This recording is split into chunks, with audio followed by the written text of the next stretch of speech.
Welcome back. Several memorial services are being held this week for the struggle icon Winnie Madikizela-Mandela, who died a week ago. And one of those is taking place a little later today at the University of Johannesburg's Soweto campus.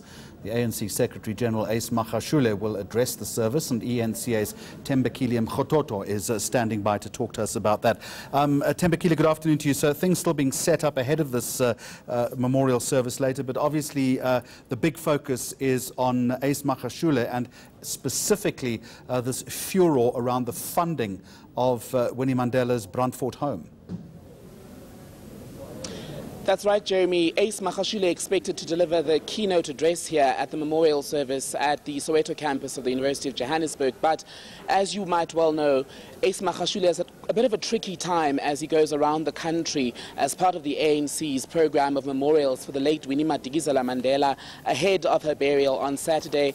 A lot of questions still left unanswered about that museum project in Brandfort, where they were supposed to turn that home where she was confined by the apartheid regime into a museum. We know earlier we heard from Mr. Bulwana from the ANC in the Free State explaining that none of the monies that were allocated to that project were misused. In fact, the funds were merely redirected, but we're waiting to see if Ace Magashule will then have to repeat some of those efforts to clarify what exactly happened to the funds. He is also expected to touch on the role that Winnie Madikizela-Mandela played in the community here in Soweto. You'd know that as much as she was from Bizana in the Eastern Cape, Soweto very much became her home. And even when many of the other political elite or struggle stalwarts moved out of this area, Winnie Madikizela-Mandela very much stayed with the people and remained part of the community, as reflected as recently as yesterday in that Methodist Church memorial.